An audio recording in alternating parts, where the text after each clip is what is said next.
দেশের জনগণের মতো সেনাবাহিনীও চায় অন্তর্বর্তী সরকারের রূপরেখা অনুযায়ী একটা অবাধ, সুষ্ঠু এবং গ্রহণযোগ্য নির্বাচন অনুষ্ঠিত হোক। সেনাবাহিনী প্রত্যাশা করে নির্বাচন হলে দেশের স্থিতিশীলতা আরো ভালো হবে, আইন শৃঙ্খলা পরিস্থিতি ধীরে ধীরে স্বাভাবিক হবে এবং সেনাবাহিনী তখন সেনানিবাসে ফিরে যেতে পারবে। বুধবার সেনা সদর আয়োজিত এক প্রেস ব্রিফিং এ একথা বলেন লেফটেন্যান্ট জেনারেল মোহাম্মদ মাইনুর রহমান। অনুষ্ঠিত এই প্রেস ব্রিফিং এ সাংবাদিকদের প্রশ্নের জবাব দেন এই সেনা কর্মকর্তা। ব্রিফিং এ আরো দুজন সেনা কর্মকর্তা সাংবাদিকদের প্রশ্নের জবাব দেন। তারা হলেন ব্রিগেডিয়ার জেনারেল দেওয়ান মোহাম্মদ মঞ্জুর হোসেন ও ব্রিগেডিয়ার জেনারেল মুস্তাফিজুর রহমান। বেসামরিক প্রশাসনের সহায়তায় সেনাবাহিনীর কার্যক্রম সম্পর্কে এই ব্রিফিং করা হয়। এক প্রশ্নের জবাবে লেফটেন্যান্ট জেনারেল মাইনুর রহমান বলেন, জনগণের মতো সেনাবাহিনীও চায় বর্তমান যে সরকার যেভাবে রূপরেখা প্রণয়ন করেছেন সেই রূপরেখা অনুযায়ী একটা অবাধ, সুষ্ঠু এবং গ্রহণযোগ্য নির্বাচন অনুষ্ঠিত হোক।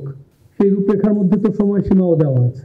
আমরা আশা করি যে নির্বাচন হলে দেশের স্থিতিশীলতা আরো ভালো হবে, আইন শৃঙ্খলা পরিস্থিতি ধীরে ধীরে স্বাভাবিক হবে এবং সেনাবাহিনী তখন সেনানিবাসে ফিরে যেতে পারবে।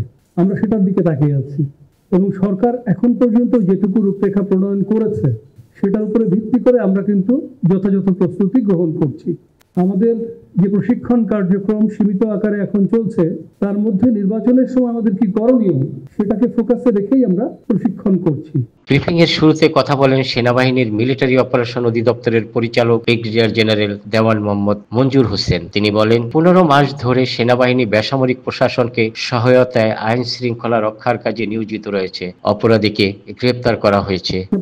হারিয়ে যাওয়া অস্ত্র, গোলাবারুদ উদ্ধারে এবং চিহ্নিত সন্ত্রাসীদের গ্রেফতারে আমরা অভিযান পরিচালনা করছি। এ যাবৎ আমরা শতকরা 81% হারিয়ে যাওয়া অস্ত্র উদ্ধার করতে সক্ষম হয়েছি এবং শতকরা 73% হারিয়ে যাওয়া গোলাবারুদ আমরা উদ্ধার করেছি। আমরা 19,000-এর উপরে অপরাধীকে গ্রেফতার করেছি, যাদের মধ্যে কিশোর গ্যাং, ডাকাতি, চাঁদাবাজির অপরাধ উল্লেখযোগ্য।